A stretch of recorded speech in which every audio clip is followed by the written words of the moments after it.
नमस्कार, जोहार। झारखंड में आपका बहुत बहुत स्वागत है। आपके साथ मैं हूं संतोष गंगवार। पश्चिम बंगाल के मुर्शिदाबाद में वक्फ संशोधन बिल के चलते भड़की हिंसा ने कई जिंदगियों को झकझोर कर रख दिया है। इस हिंसा के डर के बाद असुरक्षा का माहौल पैदा हो गया। दर्जनों परिवारों को अपना सब कुछ छोड़कर पलायन के लिए मजबूर होना पड़ा है। धुलियान से ट्रेन पकड़कर यह परिवार किसी तरह जान बचाकर झारखंड के पाकुड़ पहुंचे। स्टेशन पर उतरते ही महिलाओं और बच्चों की आंखों से आंसू थमने का नाम नहीं ले रहे।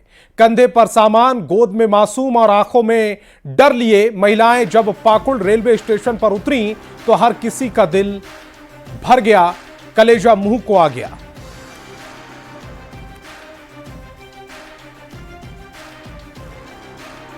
तो मुर्शिदाबाद से हिंदुओं का पलायन जारी है और पाकुड़ जब लोग पहुंच रहे हैं तो उनकी आपबीती सुनने के बाद लोगों का जो कलेजा है वो मुंह को आ रहा है। हिंसा की कहानी सुनने के बाद हर कोई अपने आंसू नहीं रोक पा रहा। ये तस्वीरें इस समय आप देख पा रहे हैं स्टेशन की है।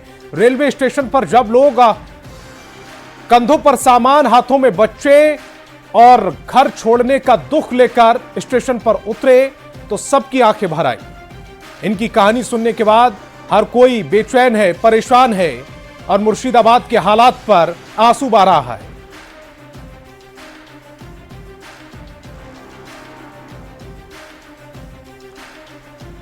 मुर्शिदाबाद में हो रही हिंसक घटना से झारखंड की सियासत भी गर्मा गई।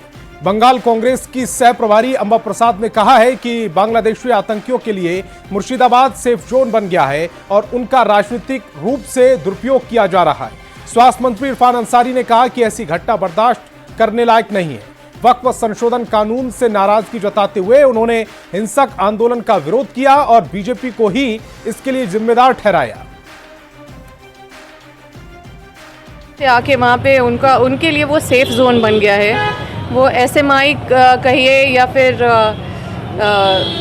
स्निपर सेल बोलिए या फिर जो बांग्लादेशी कुछ ऐसे तत्व हैं जो वहाँ पे आके डेरा डाले हुए हैं, वो मुस्लिम हैं। उनका राजनीतिक रूप से इस तरह से दुरुपयोग किया जा रहा है, लोगों को पोलराइज। हमारा अधिकार है, मौलिक अधिकार है, हम प्रदर्शन करेंगे, धरना देंगे, लेकिन जान माल का नुकसान हम नहीं करेंगे। वक्फ बोर्ड संशोधन निश्चित तौर पर ये आघात है, हमला है, हमारी ज़मीर पर, इंसानियत पर हमला है। एक वर्ग को टारगेट करके हमला कर रही है। ठीक है, विरोध है, मुर्शिदाबाद में भी तो विरोध है, लेकिन हमें जो जानकारी आ रही है भाजपा के लोग हैं वहाँ, पब्लिक नहीं है। और नेशनल हेराल्ड केस में सोनिया गांधी और नेता प्रतिपक्ष राहुल गांधी पर केस दर्ज किया गया है। इससे लेकर रांची में कांग्रेस ने ईडी ऑफिस का घेराव किया। इसमें प्रदेश कांग्रेस अध्यक्ष के साथ नेता विधायक दल, प्रदीप यादव और कांग्रेस के नेता कार्यकर्ता मौजूद रहे। ईडी ऑफिस के घेराव के बाद कांग्रेस नेता प्रदीप यादव ने इस केस को राहुल गांधी के बढ़ते कद को कम करने की साजिश बताया। राजेश ठाकुर ने भी ईडी की कार्रवाई के जरिए सोनिया गांधी और राहुल गांधी की छवि खराब करने की कोशिश का आरोप लगाया। इरफान अंसारी ने बीजेपी पर वक्फ कानून से ध्यान भटकाने के लिए मुद्दे उठाने की कोशिश का आरोप लगाया। जिस केस में पहले भी बेल दिया जा चुका है, बेसलेस कहते हुए, हमें लगता है राजनीति से प्रेरित है।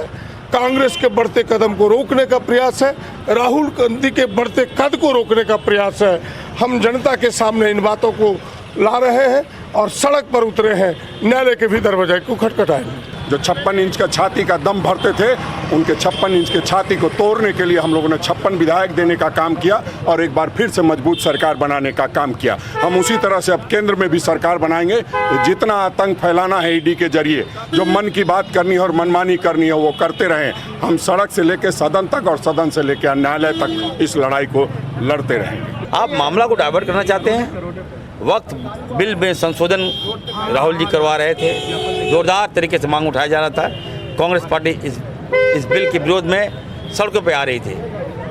उस मुद्दे को डाइवर्ट करने के लिए ये मुद्दा लाया गया है, इसमें कोई दम नहीं है। बाबूलाल मरांडी ने कांग्रेस पर निशाना साधा। उन्होंने कहा, नेशनल हेराल्ड मामले में झारखंड में भी लूट खसोट हुई। 15 अप्रैल को नेशनल हेराल्ड मामले में चार्जशीट दाखिल की गई है। तब से कांग्रेस पार्टी पूरी तरह से बौखला गई है। ये जो पूरा खेल कांग्रेस पार्टी ने किया है और अब वह चाहती है कि पूरे देश में धरना प्रदर्शन कर दबाव बनाए। 15 अप्रैल को नेशनल हेराल्ड के मामला में ईडी ने चार्जशीट दाखिल किया और उस समय से कांग्रेस पार्टी बिल्कुल बिलबिला रही है और कांग्रेस पार्टी कहते देश भर में आंदोलन करेंगे, धरना करेंगे, प्रदर्शन करेंगे। भाई लोकतंत्र में उनको अधिकार है, आंदोलन करे, धरना करे, प्रदर्शन करे, लेकिन उनको लूटने का उनको कोई अधिकार नहीं दिया गया है। तो ये जो पूरे खेल कांग्रेस पार्टी की है, लूटने की, सरकारी और बाकी संपत्ति को हड़पने की है, तो ये किसी से छुपा हुआ नहीं, ऐसे साफ दिखता है आईने की तरह। भाई आप कह रहे हैं हम निर्दोष हैं, तो फिर जमीन पर अब क्यों लड़ाइए, कोर्ट में लड़ाइए। अब पॉलिटिकल प्रेशर दबाव बनाने के लिए कांग्रेस पार्टी चाहती है कि पूरे देश में हम आंदोलन करें, हंगामा करें। यानी इस प्रकार से ये लोग लूटने और वो सारे लुटेरे लोग एक साथ मिल करके देश में हंगामा करो, आंदोलन करो। यानी ये लोग कानून को धत्ता बता करके संपत्ति को लूट रहे हैं। अगर आपको लगता है कि हमने कोई गलत नहीं किया है तो फिर कांग्रेस पार्टी को सड़कों पर जुलूस निकालने की क्या जरूरत है? अदालत में लड़ाई लड़ते हैं। दुमका के फूलो झानो मेडिकल कॉलेज के सैकड़ों छात्र छात्रा आज धरने पर बैठ गए हैं। उनका कहना है कि कॉलेज परिसर के छात्रावास में पानी और बिजली की विकट समस्या है। पिछले कई दिनों से मोटर खराब रहने की वजह से ये समस्या और गंभीर हो गई है, जिसकी वजह से छात्रों को पानी खरीद कर पीना पड़ रहा है।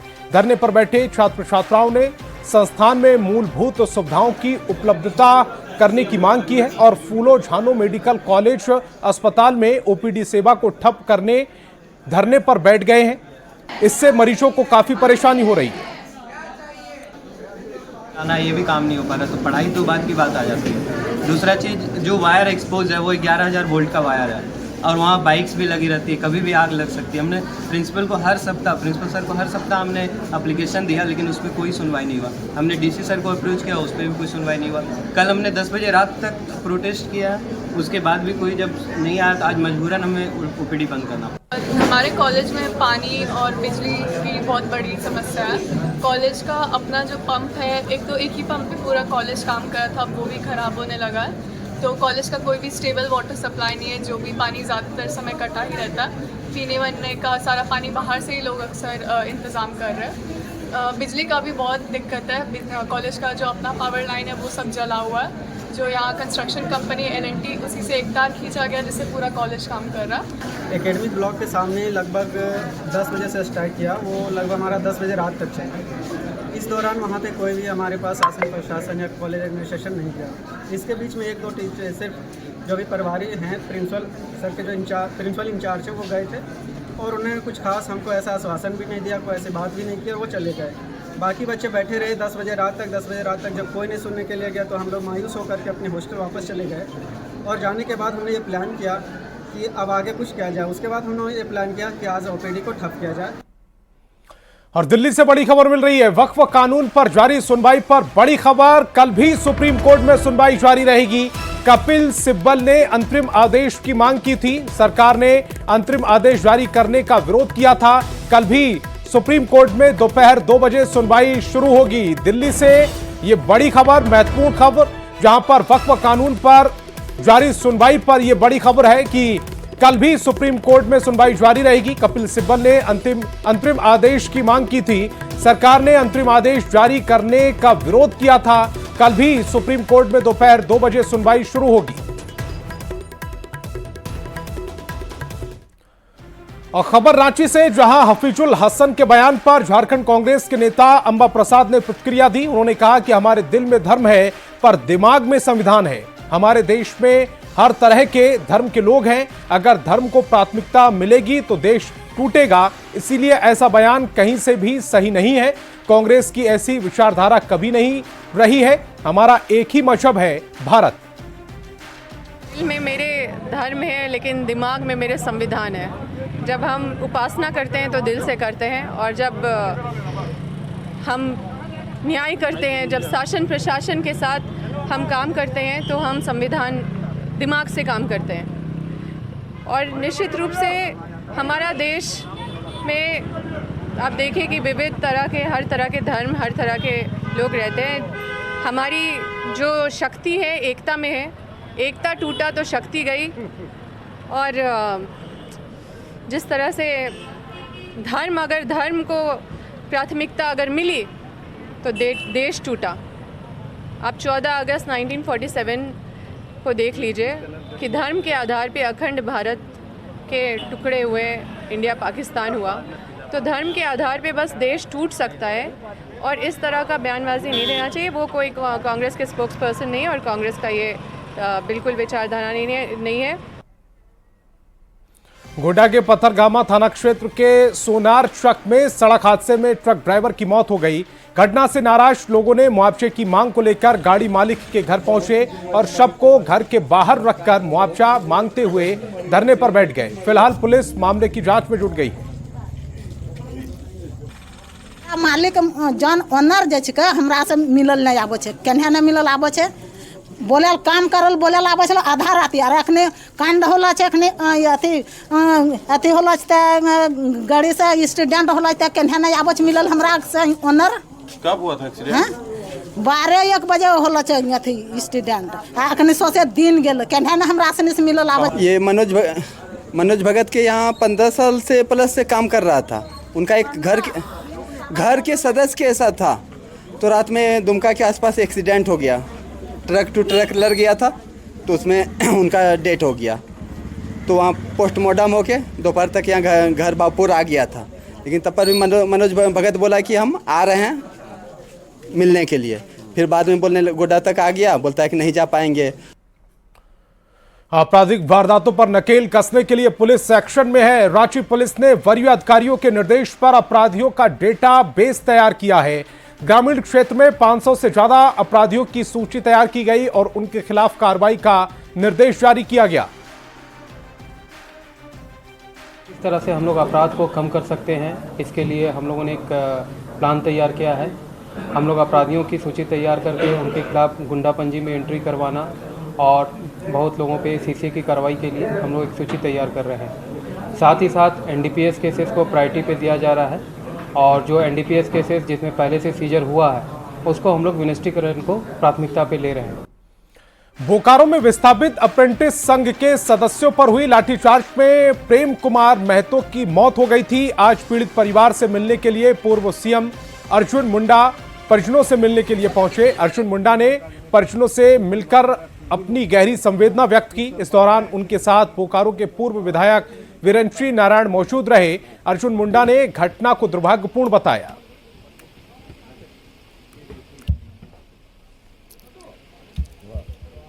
विस्थापितों के आंदोलन और उससे जो घटनाएं घटी है वहाँ पर भी लोगों से मिलूंगा, उनके पिता से मिलूंगा। एक दुखद घटना घटी है, जो भी हो ऐसे घटना नहीं घटना चाहिए। और मुख्यमंत्री हेमंत सोरेन रांची में झारखंड मुक्ति मोर्चा के कार्यालय पहुंचे। पार्टी का केंद्रीय अध्यक्ष बनने के बाद पहली बार मुख्यमंत्री हेमंत सोरेन पार्टी ऑफिस पहुंचे और ऑफिस पहुंचने के बाद अध्यक्ष पद का कार्यभार संभाला। जेएमएम के 13वें महाधिवेशन में उन्होंने पार्टी का केंद्रीय अध्यक्ष बनाया गया था।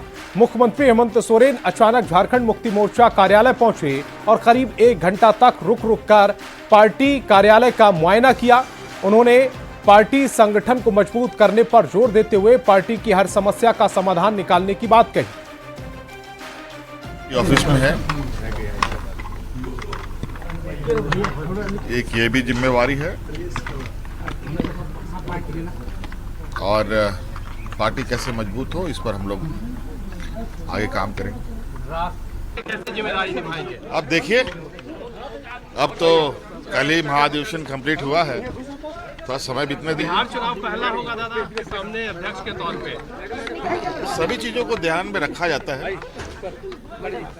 ठीक है, thank you sir. CM Hemant Soren ने आज सीएम आवासीय परिसर में आम लोगों से मुलाकात की। इस दौरान लोगों ने सीएम को जेएमएम का केंद्रीय अध्यक्ष बनने पर बधाई दी। आपको बता दें कि कल ही सीएम हेमंत सोरेन को जेएमएम का सर्वे सर्वा बना दिया गया, जिसके बाद से पार्टी कार्यकर्ताओं में उत्साह का माहौल है।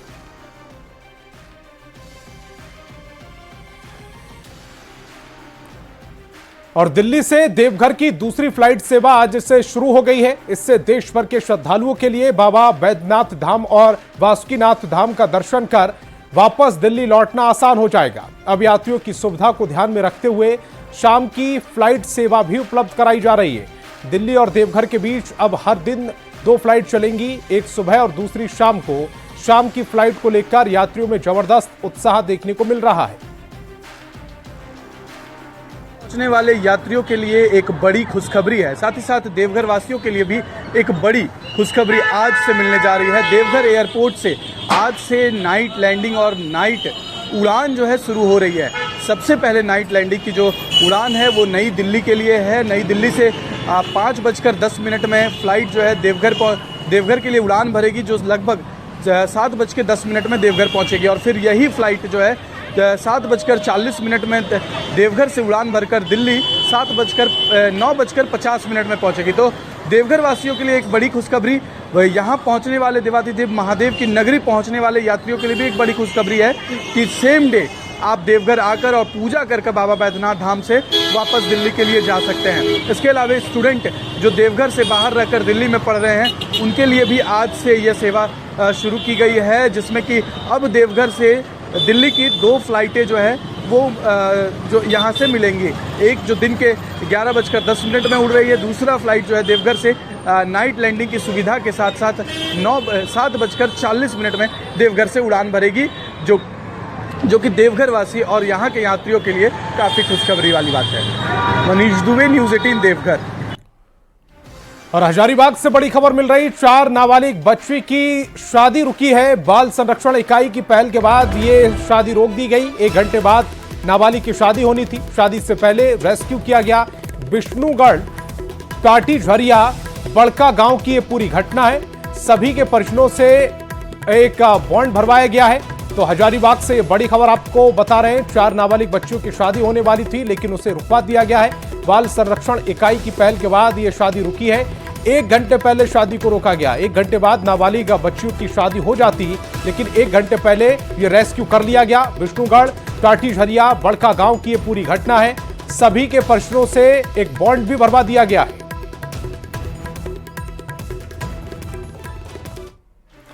खबर जमशेदपुर से, जहां आपराधिक घटनाओं पर लगाम लगाने के लिए पुलिस एक्शन में है। पुलिस ने एडीएम टीएसपी के नेतृत्व में सभी डीएसपी थाना प्रभारी के साथ घाघी डीही सेंट्रल जेल में छापेमारी की। छापेमारी में अतिरिक्त पुलिस बल शामिल थे। घाघी डीही सेंट्रल जेल छापेमारी के बाद कैदियों में हड़कंप मच गया। छापेमारी के दौरान कई मोबाइल और मोबाइल चार्जर समेत कई सामान मिले हैं। जेल में बंद कुछ अपराधियों के पास से कुछ फोन बुक भी बरामद की गई है। हमने घाघी डीही जेल में छापेमारी की थी। हमारे साथ एडीएम लॉ एंड ऑर्डर साहब भी थे, और उसके अलावा हमारे जितने डीएसपी थाना प्रभारी और मजिस्ट्रेट के रूप में जो सीओ थे वो भी प्रेजेंट थे वहाँ पे। उसमें हमें जो सर्च उसमें हमने किया, सेल्स का किया, काफी एक्सटेंसिव सर्च किया गया। उसमें हमें कुछ फोन बुक्स मिले और गुटखा ये सब बरामद हुआ, जिसका हमने निष्पादन कर दिया है। बात मौसम की। झारखंड में लगातार मौसम का मिजाज बदल रहा है। मौसम विभाग के 19 अप्रैल तक के लिए येलो अलर्ट जारी किया गया। तेज हवा के साथ बारिश और ठनका का अलर्ट जारी किया गया है। लगातार हो रही तेज हवा के साथ बारिश से तबाही मच रही है। विभाग ने 19 अप्रैल तक पूरे राज्य में येलो अलर्ट जारी किया है। जिस तरह से कल देर रात तक झारखंड के कई हिस्सों में बारिश के साथ ओलावृष्टि हुई है, इसका प्रभाव साफ तौर पर आज देखा जा रहा है। लगातार बारिश की वजह से तापमान में गिरावट हुई है। मौसम विभाग ने साफ तौर पर चेतावनी दी है कि अगले 19 अप्रैल तक झारखंड के कई हिस्सों में बारिश के साथ येलो अलर्ट और आंधी तूफान आने की आशंका है। और लगातार मौसम में परिवर्तन की वजह से आप देख रहे हैं कि हमेशा की तरह ये महीना अप्रैल का है और लगातार बारिश की वजह से मौसम में परिवर्तन हो रहा है और अगले 2-3 दिनों में बारिश की संभावना को देखते हुए पूरे राज्य में येलो अलर्ट जारी किया है। कैमरामैन संत के साथ निरंजन, न्यूज 18 रांची। तो इस बुलेटिन में फिलहाल इतना ही। आप देखते रहिए न्यूज 18 बिहार झारखंड।